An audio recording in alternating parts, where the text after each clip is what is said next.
First of all, wow. What a win. What a testament to the fight of our football team. I just told Cole Kublik out there on the field, no one ever can question the fight of this football team and the culture of this football program, ever. Doesn't mean we're going to win every game, but the group of young men that we have on this football team and what they're about was on display tonight against a really good physical Kentucky team that's really good on defense, as they showed, and they have weapons on offense. We recruited a lot of those guys on offense, and it was ugly, and our guys just kept playing over and over again. So proud of our defense for all the crap they've taken this season. They played their rear ends off tonight and kept making stops more than we needed them to. Offensively, obviously, we've got to be a lot better than what we were tonight. Could not run the ball, could not block number 0. It was a struggle, but nobody panicked. We knew it was going to be a 4-quarter war, and we'd have to find a way to win it in the fourth quarter, and we did. At the end of the night, our 2 best players on offense made plays, throw and catch. What a job by those 2 guys. The takeaways we got on defense were huge. Just an awesome night. Want to thank our fans. That place was rocking tonight, and they were a huge part of that. Thought there was a lot of really good individual efforts, offense and defense tonight, that we'll see. But Nicky Manwari stood out. Jalen Kilgore played his rear end off. Our guys getting pressure on the quarterback was huge there at the end. We were rushing 3 on that last drive, and we were able to get there and affect the game. Some bad football offensively. That second drive, we're about to make it 14-0, and we get a bad penalty that backs us up. We're in the third quarter. We're in field goal range, and we take a sack where we have to punt into the game. We're on the 1-yard line. We have to punt, get the ball back again, have to punt. But we just kept putting our defense out there, and they kept making stops. So proud of our guys. What an awesome night for Gamecock football. Thank Darude for being here as well. Just saw him on the field after the game. Told him if I'm ever in Finland, I'm looking him up for sure. So he was awesome. Told our players they needed to have elite focus tonight when they weren't in the game. And every time I looked up, they were watching the video board at his DJing going on during the game. So got to do a better job coaching our guys from that standpoint. But it was an awesome night, and we had a heck of a celebration in that locker room, as you can imagine, and really, really proud of these players and the way they battled tonight, because we got a bunch of fighters on this football team. So, any questions? Shane, I think there was that stretch after you guys scored 10 where you ran 22 plays for 30 yards. What changed before the next drive when Rattler and Leggett just started kind of taking over? Cool. Yeah, that was a long third quarter, David. Long quarter and a half. We knew that 0 was going to be a load tonight, and he was, and we just couldn't get much going. And I don't know exactly what changed. Our guys made plays. We really didn't. I don't know if we necessarily said that we changed anything that drive. We just started. We were able to protect a little bit, throw the ball downfield, and guys made plays for us. But we tried to run it inside, we tried to run it outside, we tried to run gap schemes, we tried to run outside zone, we tried to throw the ball on the perimeter, we tried to move the pocket, and it was a challenge. But we got to get it cleaned up, and we got to be a lot better, because this group coming in here next weekend is pretty salty on defense too. The 3-3-5 defense y'all did again this week did extremely well. 3 turnovers, holding them 14 points. What's the message been to those guys through the rough first half of the season?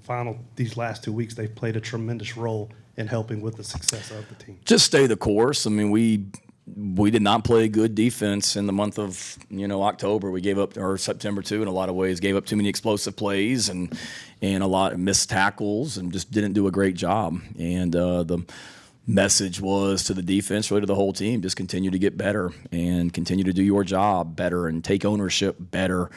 And that we got good players. Let's figure out how to get our best players on the field and let them go make plays. And a lot's getting made of this 3-3-5 or whatever. We played a crap ton of 4 down tonight too. So same things that we were doing in the first game, we did a lot of tonight, playing 4 down, 4 defensive linemen and quarters coverage, which is kind of what we've always done here as well. So it's not just we made some magical change to 3 down defense. Now we're mixing that in, and we held a really good running back to 61 yards rushing and forced turnovers tonight. So certainly I think it's just guys having confidence in what they're doing and guys continuing to play well and get better, which is what we're doing as a football team right now. With both of the quarterbacks running, I mean, just Spencer on the scramble was pretty effective tonight. So what was that like from your perspective? And also, some of those design pieces for Lenoris, how did incorporating those come about this week? Yeah, we knew we needed to be creative defense or offensively with only having 2 scholarship running backs tonight. And, Mario's beat up and was going into this week. He's tough as heck. And I knew we couldn't rely on him every time. And we got confidence in DJ, but DJ's a true freshman that hasn't played a ton. It's tough to put him in that position tonight. So we knew we needed to be creative. I mean, I knew at the end of really knew going into the who we played last week, Vanderbilt game, that we were going to probably need that Lenoris package down the stretch and after Juju got hurt. And we put Lenoris in the game at the end of the game last week, and that freaking touchdown, he was supposed to hand it off. And then it was actually an RPO where Spencer would throw the ball to the flat, but Lenoris looks to run. So we had him in the game to finish the game, just hand it off because we really didn't want to put that on tape. And next thing I know, he pulls it and runs for a 40-yard touchdown or whatever. So I remember saying last week at the Vanderbilt game, I'm like, you kidding me? That was on tape. So that he credit him. I mean, that's a good defense. He came in there, but we needed to be creative tonight. So we used, Xavier Leggett some at running back. We had Josh Simon in the backfield some. We used Lenoris at quarterback, and really it's just trying to get our best players on the field and give Kentucky something to prepare for. And Lenoris did a good job, but not good enough. When 33 rushes for 50 yards is it's tough sledding, and they're a good defense. Don't get me wrong, but we got to continue to find ways to be better there. Hey, Shane, hope you're doing well. Just want to ask you 2 quick questions. I'm doing great. Thank you for asking. I figured that, but I'm really good. Yeah, it's common courtesy. But anyway, thank you. Just wanted to ask you a little bit of an update on Odie Fortune. Yeah, Odie was suspended tonight for a violation of athletic department policy, and expect him to be back next week. Okay. And then second question. Thank you, first off. And then Sure. Second question. Just wanted to ask you, where does this game rank for you in terms of energy and how electric the crowd was tonight? Because it really seemed like they honestly did play a big factor in the way y'all played. No, they were awesome. From the pregame Gamecock walk was amazing. The electricity and pregame warmups was awesome. It was right at the top. I mean, there was a time there in the first quarter where I remember thinking to myself, this is the loudest I've heard this stadium since I've been the head football coach here. And it was hard to hear on the headphones tonight. Like normally you're the home team and you can hear well and all that as well. It was harder to hear on our headphones tonight as coaches because of the crowd noise. I'm not telling them to be quiet, keep being louder. We'll be fine. But louder than any venue I've been on the road since I've been the head coach. We haven't had that issue hearing on the headphones, but we did tonight. So we're going to need our crowd to do that as well. And if I can, plenty of people will nitpick me for this game, and rightfully so. If I can nitpick a little bit, cockpit, we love you. But if you're going to come, please stay for the whole game to the cockpit. I love you guys. And that end zone was amazing, but we don't need empty seats and a 4-quarter dogfight like that in our student section. So we need every single one of you that are here next weekend after Thanksgiving break that are here for the Clemson game.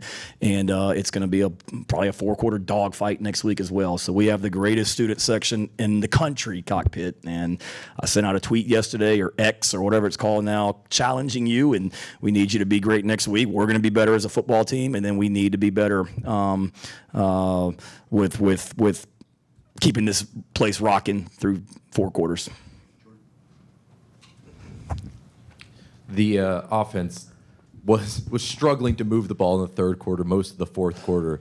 Then you get the ball, about 13 minutes left, and Spencer and the offense lead a drive that was not easy. I think there was a 3rd and 15 in there, a 1st and 20, a 2nd and 18, something like that. Can you take me through that drive from your perspective and what you were seeing?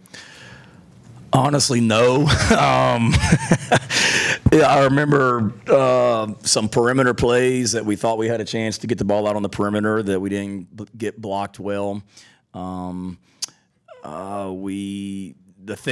things stand out there on that final drive. We had a dumb penalty that we didn't need that backed us up when we were down there getting ready to score, where we didn't have to make that block. It's a penalty to begin with, but we didn't even need to make the block because we're going to outflank the guy. And then before that was just a little dig route that we hit to Leggett. You know, we kept saying we just need one big play to like kickstart a drive and get us going, and that play was huge. I think that's the third down you're referring to, if I'm not mistaken, the crossing route to Zay, and that was huge just to get us going a little bit. And there were a couple runs in there in the third, fourth quarter that I thought Mario almost popped, but at the end of the day, we hit a big play, Spencer to Zay, and then we got down the field and hit another big play. We almost called timeout right there because the play clock was running down, and we were worried about being able to get it off and be aligned the right way. Thank God I didn't. So the football gods were smiling on us tonight. A little bit of a follow on the OD thing. You throw in Collier and Floyd. Mm-hmm. Obviously, some ups, some downs. But how do you kind of come away feeling about what they were able to do being thrown in that position, and how much do you guys have to adjust things when you got guys that young thrown into positions like that? Yeah, I thought they did well. Judge, obviously when OD didn't play the first half against A&M, Judge went in there and really played pretty good. And Emery's a guy that just continues to get better. So we knew going into the game tonight that we were going to split their reps, Judge and Emery both at that corner position. That Sell, you're going to have to go the whole game unless you get hurt. And Judge and Emery, you guys are going to split time right there as well. And I thought they did okay. They're going to be good players. They're just young, but we played, to answer your second question, not a lot. It wasn't like that we changed things schematically when we found out O'Donnell wasn't going to be able to play. I think we found out on Monday afternoon and had basically the bulk of the game plan for first and second downs done at that point. So it wasn't like we just blew it up. We kept the same plan and played a lot of man coverage, played a lot of, some drop 8, some cover 2, some cover 3. But we played a lot of man coverage too, and those guys were out there. So give credit to them and Torian and Clayton for getting those guys ready to go. Yeah, you mentioned Zay. Obviously, had your 2 touchdowns tonight. So important question. He got a game ball. He got a game if ball. That's what you're about to ask me. He did. And then I gave him one that he was kind of in the back, and he came up towards the front, and I was like, I thought you'd be up here quicker for all the crap I've been taking about not giving you one. But yes, he got one for just making plays, man. What was it? 6 catches and 2 big-time touchdowns. That's twice in 3 weeks your defense has kind of made a game-winning play there in the last minute or two. Is there something to be said for young defense, maybe just kind of learning how to win in spots like this, and what that can do for you next year? Screw next year, like next week as well. So apologize for that. But no, I mean, I think we're not worried about 2024 right now. We're figure out how we can get better right now in 2023. And no, I don't know if it's learning how to win. I think it's guys. We told our guys 3 weeks ago that whatever happens in the month of November, it's going to be because of the leadership on this football team or the lack of leadership. And what I saw tonight were there at the end of the game, older guys making plays. Spencer Rattler, Zay, Jordan Strawn, Tonka Hemingway, Boogie was flying around. I thought Debo did some good things tonight. We'll see the tape, but saw our older guys that just stepped up, and what we told the defense on that last drive, like, what more could you want? We keep throwing you out here. We could have ended this game a couple times offensively. We didn't, but what more could you want as a defense to get one more opportunity to go out there and get a stop? And credit Kentucky too. I mean, that's so much respect for Coach Stoops and what his team is about, the physicality they play with. I mean, he's the all-time winningest coach at Kentucky for a reason. They've got a bunch of first-class program, and you got to beat them. That's what I told you guys on Tuesday, I think. I mean, this is a team that doesn't beat themselves. You've got to go beat them, and I thought we did a great job as a team tonight here, our team, as ugly as it was at times, just finding a way to win and taking it at the end of in the fourth quarter.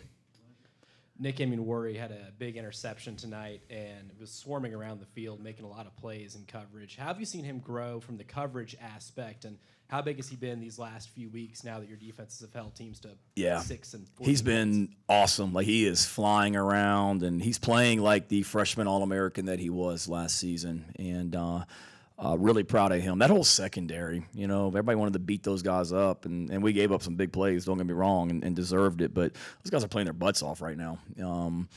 Sell, and he just continues to make plays out there on the perimeter, and those are 9, and Dane Key, number 6, 9, Robinson, and Brown, I think he wore 2 last year, I think he's 7 this year. I mean, those are some really good receivers, and our corners were out there on an island. I mean, we knew we had to stop the run tonight, so they were out there on an island a lot tonight, and they made plays, and Kentucky's guys made some plays, and our guys made some plays. But certainly Nick and DQ and Jalen and Sell and Judge and Emery tonight were awesome, along with the pass rush. Just wanted to ask you on the touchdown pass that won the game, the protection that Rattler got that allowed him to hang in there. Braswell picked up the blitz, I think, and then your offensive line gave him a nice little pocket. Considering the issues they've had at that moment to come through like that, what did you take away? That when it counted, they hung in there, and we told our team at halftime, Phil, like, the team that won this game was going to be the team that out-competed the other team in the second half. I mean, at halftime, it was whatever it was, close game, low scoring. You knew it was going to be that kind of game. Both defenses playing well. That we needed to out-compete them, and that was a play to me, Phil, where our guys competed, and we got beat at times, and they got a good defensive line, and but we sat in there in protection and gave Spencer a time, to make that throw, and what a catch by Zay also. And the other thing I would say too is Kai Kroger. He's taken a lot of criticism this year as well. I don't like him having to punt 8 times. That's not ideal, but 8 punts, 44-yard average, along a 54 and 3 inside the 20. That's we knew tonight was going to be a field position game, and it was. And Kai did a great job helping us there, and then Jalen too, returning punts. Shane, you spoke of the criticism that the defense has faced this season. What has the process been like for them from facing that criticism for a few weeks to having a night like tonight? Just blocking out the outside noise and just going and working and getting better. And it starts in practice. From a coaching standpoint, getting our best players on the field and then putting them in a scheme that allows them to be successful. In practice, guys, practicing with the right habits. And then to me, it's just, doing their job and taking ownership. And they have. They practice well, they compete. We got a bunch of good players on our defense, and they're playing hard right now and playing well.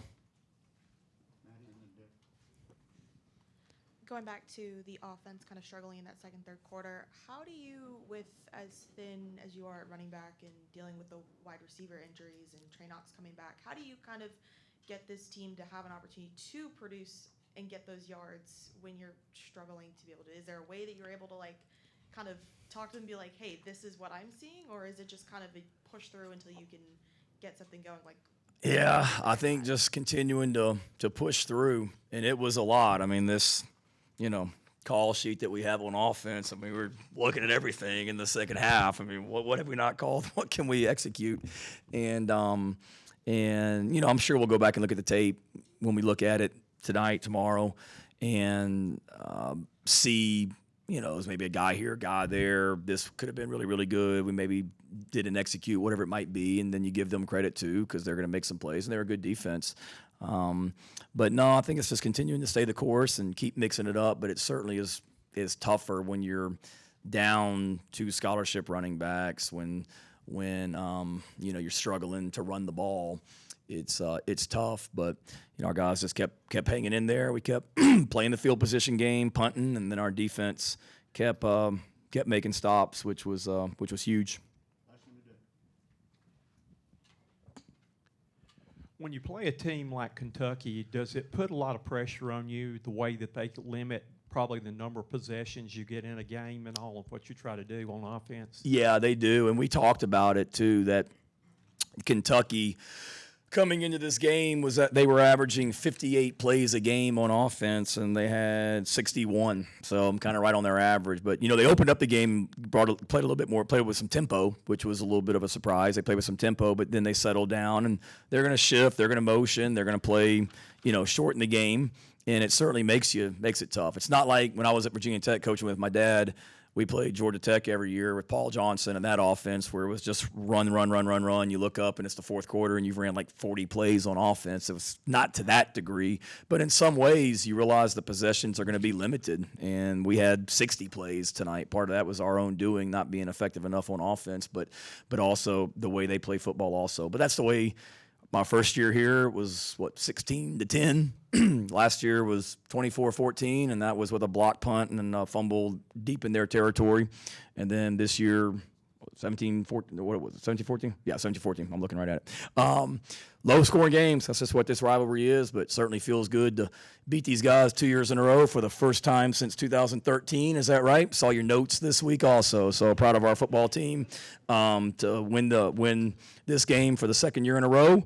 And, yes, we had Soulja Boy playing in the locker room after the game as well and had a fun celebration. Thank you, Coach. Thank you, guys.